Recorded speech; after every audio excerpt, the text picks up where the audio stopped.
Je vous en parlais en titre, 82% des DRH se déclarent au bord de l'épuisement. Directrices et directeurs des ressources humaines en première ligne face aux salariés et de plus en plus confrontés à une perte de sens de leur métier. L'œil du 20h a mené l'enquête. Margot Subra-Gomez avec Laurent Desbois et Marie Cazot.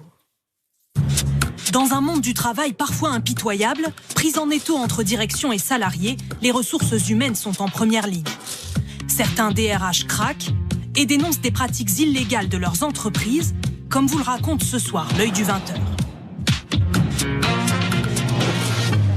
Il y a quelques semaines, Charlotte a quitté son poste de DRH dans une start-up parisienne. Lors des recrutements, elle ne supportait plus les pressions de son patron pour, dit-elle, réduire toujours plus les coûts.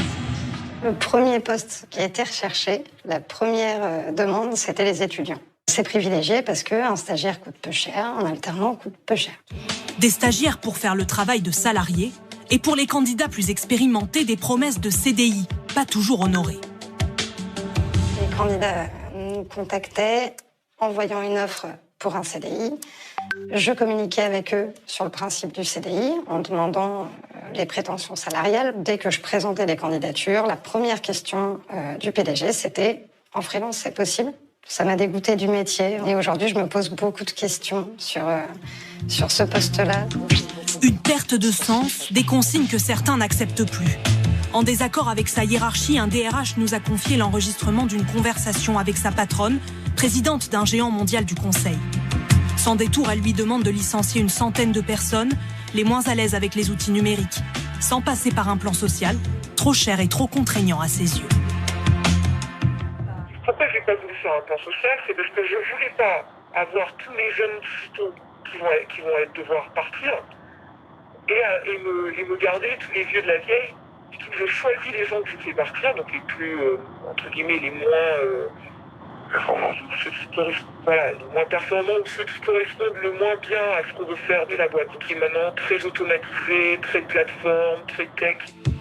La dirigeante va même jusqu'à suggérer au DRH d'inventer des motifs de licenciement. Pourquoi on ne fait pas de l'inaptitude sur une personne qui a 2 ans de la retraite parce qu'elle n'est pas du tout digitale, on pourrait passer par la médecine du travail. Enfin, je sais rien, moi je pense qu'il faut être créatif. On va attaquer une population qui n'a pas envie de partir. Et il faut avoir des dossiers un peu blindés dès lors que le salarié il est un peu limite sur ce qu'il délivre. C'est-à-dire monter des dossiers, on a 6 mois devant nous là. Le DRH serait-il devenu un simple exécutant ? Jusque dans les années 70, ce poste s'appelait encore directeur du personnel.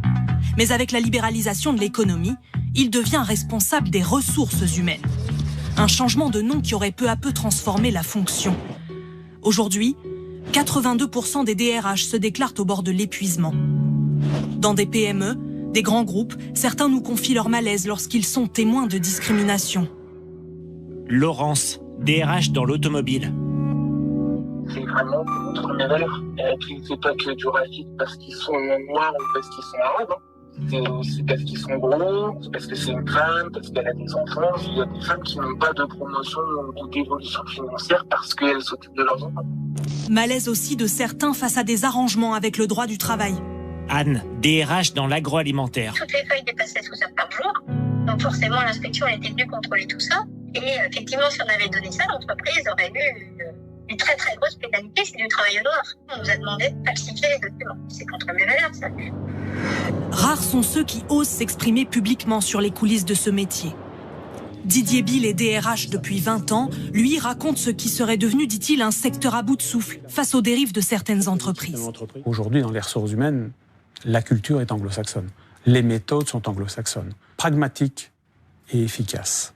Est-ce qu'on n'est pas en train de détruire le lien qui lie les salariés à leur entreprise? Moi, aujourd'hui, je répondrais oui, bien sûr, on détruit le lien social. Face à un ras-le-bol latent chez les DRH, les représentants de la profession disent prendre au sérieux le phénomène.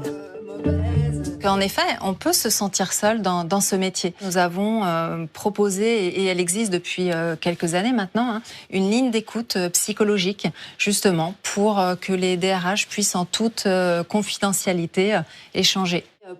L'association a mis en place des groupes d'échange et de parole partout en France pour ses 5600 membres DRH. De quoi peut-être lutter contre la crise des vocations.